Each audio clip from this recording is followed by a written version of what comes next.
আসসালামু আলাইকুম এভরিওয়ান। বেকার ছেলের ভালোবাসা গল্পের 14 নম্বর পার্ট নিয়ে চলে আসলাম। তো চলেন বেশি কথা না বলে শুরু করা যাক। রাতের কালো আকাশে যেন বিরহের ছাপ, তারাদের নিস্তব্ধতা রাতকে করেছে আরও গম্ভীর। শীতের গাছের গাছগুলোতে সযত্নে পানি ঢালছে। সচরাচর রাতে কাছে কেউ পানি ঢালে না, কিন্তু মন খারাপ দূর করার জন্য সচরাচরের কাজগুলো থেকে বেরিয়ে অন্যরকম কিছু করা উচিত। চিলেকোঠার ঘর থেকে বারবার গুনগুনিয়ে গানের শব্দ আসছে। চিত্রা দীর্ঘশ্বাস ফেললো। খেলতে থাকা জীবনটার কি নির্দন পরিবর্তন হয়ে গেল এই এক মাসের সময়। সময় বলতে সত্যি সময় লাগে না। শুনলাম তোমার নাকি হক মেরে খাওয়ার সময় ফুরিয়েছে। শক্ত গম্ভীর পুরুষালী কণ্ঠে থামকলো চিত্রা। গভীর কণ্ঠ হলেও কণ্ঠের মাঝে ঠাট্টা সুর। চিত্রা তপ্ত শ্বাস ফেললো, ক্লান্তভাবে বলল, বার ভাই, ভাঙা মানুষকে আর না ভাঙলেও তো পারেন, আমি ক্লান্ত। চিত্রার কথায় বাহারে তেমন পরিবর্তন দেখা দিল না, তবে উচ্চস্বরে হাসির শব্দ ভেসে এলো। চিত্রা সেই শব্দ হেসে হতাশার এক শ্বাস ফেললো। এখন সময়ে এমন অদ্ভুত আচরণ বাহারের থেকে আশা করা যায়। মানুষটা তো বরাবরই এমন, রাগ করে আর লাভ কি। চিত্রাকে চুপ থাকতে দেখেও হেলদোল দেখালো না বাহার, বরং বেশ স্বাভাবিক কণ্ঠে বলল, বুঝলে মেয়ে, এই জীবনে এত দ্রুত ক্লান্ত হলে চলবে না। তোমার তো সবে বাস্তবতা শুরু। যত্নে করা ননির পুতুলের ন্যায় শরীরটাকে এখন বহু ঘাত প্রতিঘাতে লড়াই চালাতে হবে। তৈরি তো? অ্যাসিড তো কেবল হাত পুড়িয়ে এসেছিল বাহার ভাই, পাহাড়তে এখন প্রায় অকেজ। কে জানতো বাস্তবতা নামক অ্যাসিড আমায় পুরাবে। শীতের কথায় চরম বিস্তব্ধতা অভ্যাস। দীর্ঘশ্বাসের হাকারে নিস্তব্ধতা ভয়ঙ্কর হলো। বাহার ছাদে রেলিংয়ের উপর উঠে বসলো। লোকটারই কোনো ভয়ডর নেই। এমন গা ছাড়া ভাব নিয়ে কীভাবে থাকতে পারে মানুষ? তোমার আম্মু কোথায় যেতে পারে বলে মনে হয় তোমার? আমি তো জানি না। বোঝার পর আম্মুকে কোথাও যেতে দেখিনি তার কলেজ ছাড়া। কীভাবে বুঝবো বলুন? চিন্তা করো না, ফিরে আসবে সে। আপন মানুষের ভয়ঙ্কর পরিবর্তন দেখার আগেই ফিরুক সে। আমার বড্ড ভয় লাগছে বাহার ভাই, মানুষ বদল কেমন ভয়ঙ্কর। শীতের কথায় বাহার হাসলো। স্বচ্ছ চোখের পাতায় দেখা দিল অগাধ জলরাশির আনাগোনা। বাহার ভাইয়ের চোখে এই জলরাশিরা বড্ড বেমানান। বাহার ভাই হলো পাহাড়, যে পাহাড়ের মাথা উঁচু করে এসেছে। সে পাহাড়ের বিস্তবতা মানায় না। নিচ থেকে দোয়াল ছুটে এলো ছাদে। চিত্রা এবং বাহারের মাঝে তখন নীরবতা। কী যেন ভাবনা ওদের। সে নীরবতাকে জালকে ছেড়ে দিয়ে আগমন ঘটলো দোয়েল। দীর্ঘণ্ঠে শুনলো, চিত্রা আপা, বড় চাচি আপনাকে নিচে যেতে বলছে, রাতে রান্নার আয়োজন আপনাকে করতে বলেছে। বড় চাচির নাকি শরীর ভালো লাগছে না। চিত্রা তাজ্জব বনে রইল। দোয়েলের পানি, দোয়েলের বলা কথাটা তার বিশ্বাস হলো না। মনে হলো সে ভুল শুনছে। যে মেয়ে এক গ্লাস পানি তুলে খায় না, সেখানে এতগুলো মানুষের রান্না করবে। চিত্রা হতভম্ব অবস্থায় রিহেন বাহারের সে পা ঝুলাতে ঝুলাতে বেশ আয়াসী ভঙ্গিতে বলল, মেয়ে, তুমি ঠিকই শুনেছো। এত অবাক হচ্ছ যে? এখন তোমার বড় চাচির কোমর ব্যথা বাড়বে, মাথা ব্যথা বাড়বে, শরীরের অসুস্থতা বাড়বে, সাথে বাড়বে তোমার প্রতি তার অদৃশ্য অকারণ হিংস্রতা। সাবধানে থেকো মেয়ে। পৃথিবীতে সকল মানুষেরই খারাপ, তবে কেউ কেউ প্রশংসা পাওয়ার লোভে সুযোগের অভাবে তার খারাপ গুণটা দেখতে পারে না। তোমার বড় চাচি সুযোগ পেয়েছে এখন, এবার খোলস বদলানোর পালা। চিত্রা কেবল শুনে গেল বাহার ভাইয়ের কঠিন থেকে কঠিন সত্য কথাগুলো। সত্যি, মানুষ তবে খোলস বদলায়। সময়টা সেপ্টেম্বরের মাঝামাঝি। ভিক্টর সিটিতে আজ অবনী বেগমের শেষ দিন। এই তো এইটুকু তারা নিজেদের গন্তব্যে রওনা দেবে। এরপর ভুলে যাবে যে এই ভিক্টর সিটিতে, এই ভিন দেশে অবনী বেগমকে দান করেছে অগাধ বিশ্বাসের ভাঙার যন্ত্রণায়। এই ভিন দেশকে সে আর মনে করবে, সে ফিরে চাইবে না। এদিকে ভুলে যাবে সব যা আছে মিশে পলরব। ভুলে গিয়ে যদি ভালো থাকা যায়, তবে ভুলে যাওয়ার শ্রেয়। এয়ারপোর্টে অপেক্ষারত অবনী, ওদের আগ্রহ তার উড়ে যাবার। এদের সাহায্যে টিকছে না মন। অনুভূতিদের ভোতা যন্ত্রণায় দিবানিশি সে জ্বলছে। সে আর নিতে পারছে না। এই দেশ ছেড়ে চলে গিয়ে সমাপ্তি টানবে সে যন্ত্রণার। এয়ারপোর্টে ফর্মালিটি মিটিয়ে আমজাদ সদা করে এসে বললেন, অবনী বেগমের সাথে ছেলেকে অন্য জায়গায় রাখা হয়েছে রেস্টের জন্য। প্লেন ছাড়তে এখনও প্রায় ঘন্টাখানেক দেরি আছে। অবনী বেগম দেখালো আমজাদ সদাগরের দিকে। লোকটা কী নিয়ে যেন কাঞ্চিত যাবক চিন্তিত, কেমন অস্বস্তি দেখা যায় মানুষটার মুখ জুড়ে। অবনী বেগমকে তাকিয়ে থাকতে দেখে আমজাদ সদাগর বিব্রত বোধ করলো। কিঞ্চিত হেসে বলল, কিছু বলবে? আমজাদ সদাগরের প্রশ্নের বিপরীত প্রশ্ন ছিল, অবনী, তুমি কিছু বলতে চাও? অবনীর প্রশ্নে আমজাদ সদাগরের অস্বস্তি বাড়লো। সে যে কিছু একটা বলতে চায় তা তার মুখ দেখে আন্দাজ করা যাচ্ছে, অথচ বলতে পারছে না। অবনী বেগম হয়তো আন্দাজ করতে পারলো আমজাদ সদাগরের না বলা কথাটা। অত বড় ক্ষীণ হাসলো, ভারী কণ্ঠে বলল, আজ তোমাকে একটা সত্যি কথা বলি আমজাদ। অনেক বছরের পুষে রাখা মিশে এক আবরণ আজ ছিঁড়ে ফেলি। আমজাদ সদাগর অবাক হলেন অবনী বেগমের কথায়। ভুরুকুচকে জিজ্ঞাসা করলেন, কী কথা? এই যে আমি তোমার মেজ ভাইয়ের প্রাক্তন। এই কথাটার পিছনে ইতিহাস জানতে চাচ্ছি।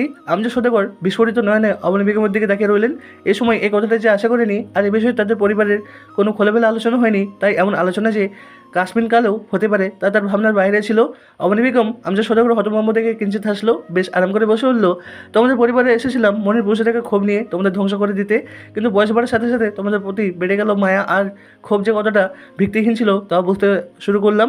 তবে হয়তো আজ এসব কিছুই বলা হয়তো, তবে মনে হচ্ছে জীবনের এ পর্যায়ে এসে এই সত্যিটা তোমার জানা উচিত। কিছু অনুশোচনের তোমার থাকা উচিত ভুল ভাবার জন্য। আমজাদ সদাগরের আবেগের পাল্লা ভারী হলো। বিস্মিত কণ্ঠে বলল, কী বলতে চাচ্ছ? যা বলতে চাচ্ছি তা শোনার জন্য তুমিও প্রস্তুত হও। আমার জীবনের মর্মস্য যে সেই অতীত। সময়টা গ্রীষ্মের মাঝামাঝি। আমাদের গ্রামে তখন ডাকাতের প্রকোপ বেড়েছে। দিনের বেলা তো কাঠফাটা রোদ, আর রাতে হতো তুমুল ঝড়। চারিদিকে পানি পড়ছে। সে পানি দিয়ে আসতো জলদস্যু। তাই গ্রামে বড় বড় পুলিশ অফিসার আসে, টাইল বসানো হয় জায়গায় জায়গায়। তখন আমি ছিলাম 15 কিশোরী।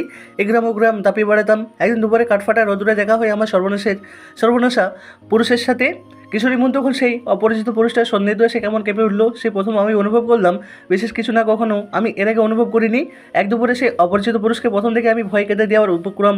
লোকটা কি সুন্দর করে আমাকে কাঁদতে না করলো, কি সুন্দর তার কথা, কিন্তু ভয়টা এতই জেগে ধরেছিল যে রাতে গা কাঁপিয়ে জ্বর এলো আমার। ঘরে আব্বা একা মানুষ, আমার তখন ঘুম ঝড়। মুদ্রাদের বাবা মায়ের তখন বেহাল অবস্থা, তখন গ্রামে তো তেমন ডাক্তার ছিল না। জ্বরে আমার দাঁতের সাথে দাঁত লেগে আসার উপক্রম। বাইরে তুমুল ঝড়, তন্দাপতি বাইরে থেকে গাড়ির শব্দ পাওয়া গেল, যা তুমুল বৃষ্টির ছোটা বেরিয়ে শোনা গেল। বাবা ছুটে বাইরে গেলেন, আমি তখন প্রায় জ্ঞান হারিয়ে ফেলবো অবস্থা। ঝাপসা চোখে দেখলাম দুপুরে সেই অপরিচিত পুলিশ অফিসারটা হন্তদন্ত হয়ে আমার ঘরে আসছে, পাশে আরেকজন অফিসার। তৃতীয়বার লোকটাকে দেখে আমি জ্ঞান হারিয়ে ফেললাম। জ্ঞান যখন ফিরে তখন দেখি আমাদের সদরের হসপিটালে আমি ভর্তি, চারপাশে রোদের ঝিরিক। জানতে পারলাম পুরো একটি রাত আমি অচেতন ছিলাম। আমাকে সেই পুলিশ অফিসারে হসপিটালে নিয়ে এসেছে গাড়িতে। সারা রাত সে এখানেই ছিল, বাবাকে অনেক সাহায্য করেছে। কিন্তু জানি না আমার কেন যেন লোকটাকে ভয় লাগতো, কেমন একটা অনুভূতি হতো, নিজেও বুঝতাম না। এই লম্বল চেওড়া লোকটাকে দেখলেই বুকে ভয় হতো। হসপিটালে আমি 3 দিন ছিলাম, লোকটা 3 রাতই এসে দেখে যেত। আমি যখন ঘুমিয়ে থাকার অভিনয় করতাম, যেন তার চোখে চোখ পড়লে আমি শেষ হয়ে যাব। আমার 15 বছরের জীবন তখন ততটা মজবুত ছিল না। 3 দিন পর বাড়ি ফিরলাম, শরীর সুস্থ হতেই আবার আমার ছোটাছুটি শুরু, গ্রামে চলে বেড়ানো শুরু। কিন্তু যখন পুলিশের গাড়িটা দেখতাম তখনই লুকিয়ে থাকতাম। একদিন দুপুরে পুকুরে নেমেছি আমাদের গ্রামের আরও ছেলেমেয়ের সাথে। বাবা পাশের মাঠ থেকে চিৎকার চেঁচামেচি করছে যেন উঠেছে যে পুকুর থেকে, কিন্তু গিয়ে শুনে কার কথা। আমি তো আবার দুষ্টমিতে মত্ত। হুট করি তখন সেই চেনা পরিচিত গাড়িটা এসে থামলো, ছেলে মেয়ে সব পুকুর থেকে উঠে দৌড়। আমার আবার তৎক্ষণাৎ মাথায় বুদ্ধি আসে কম, যতটুকু বুদ্ধি এলো ততটুকু কাজে লেগে আমি পুকুরে ডুব মারলাম। কিন্তু কতক্ষণ আর শ্বাস আটকে রাখা যায়, আমারও তো আমারও হলো বেহাল দশা। দম আটকে দ্রুত উঠে গেলাম। উঠতেই চোখ পড়লো পুলিশ বাবুর দিকে। সে বুকে হাত গুটিয়ে আমার দিকে তাকিয়ে আছে। প্রথম দেখার পর আবার দ্বিতীয়বার সরাসরি চোখে চোখ রাখা হলো। মানুষটার মুক্তি দেখলে কেমন যেন হতো আমার। আমি কেমন তাকিয়ে থাকতে দেখে সে ধমক দিল, তার রাজবাড়ি কণ্ঠে শরীরের প্রতিটা নিউরন কে বললো, বাবা ছাড়া আমি কারো ধমকে ভয় পেতাম না। অভিমান তো করবো দূরের কথা, অথচ আমি ভয় পেলাম লোকটার দিকে। অভিমান করে উঠে গেলাম পুকুর ছেড়ে। বাবার পর এই দ্বিতীয় পুরুষ যার উপর আমার অভিমান হলো। এরপর দিন গড়াতে লাগলো। লোকটা তার বন্ধুকে দেখতাম প্রায়। আমাকে দেখলে পুলিশবাবু তার রাজবাড়ি কণ্ঠে ডাক দিয়ে এটা ওটা বলতেন, কিন্তু সুন্দর হাসতেন। আমি কেবল অবলোক তাকিয়ে থাকতাম। বাবা বলতো আমাকে বিয়ে করে নিয়ে যাবে এক রাজপুত্র। আমি মনে মনে ভাবতাম পুলিশবাবু সে রাজপুত্র হলে খারাপ হবে না। আবেগের কাছে তখন ভালোবাসার ফুল ফুটলো। ওরা 2 বন্ধু গ্রামে বেশ সুনামও করলো। ওরা আসার পর কমে গেল ডাকাতের প্রকোপ। ওনার সাথে আমি প্রথম মানসিকভাবে ঘনিষ্ঠ হই এক ঘটনায়। আগে তো দূর থেকে দেখতাম, হাসতাম। ঘটনার পর আমাদের সম্পর্ক হয়ে গেল সরল সরল। আমার এক বান্ধবীকে তার ইচ্ছার বিরুদ্ধে বিয়ে দিতে চাইলে সেই মানুষ প্রতিবাদ করেন। আমার বান্ধবী আবার পড়াশোনায় করতো। পুলিশবাবু আমার বান্ধবীর পড়াশোনার দায়িত্ব নেন। এরপর থেকে মানুষটার প্রতিটা কাজে আমি মুগ্ধ হতাম।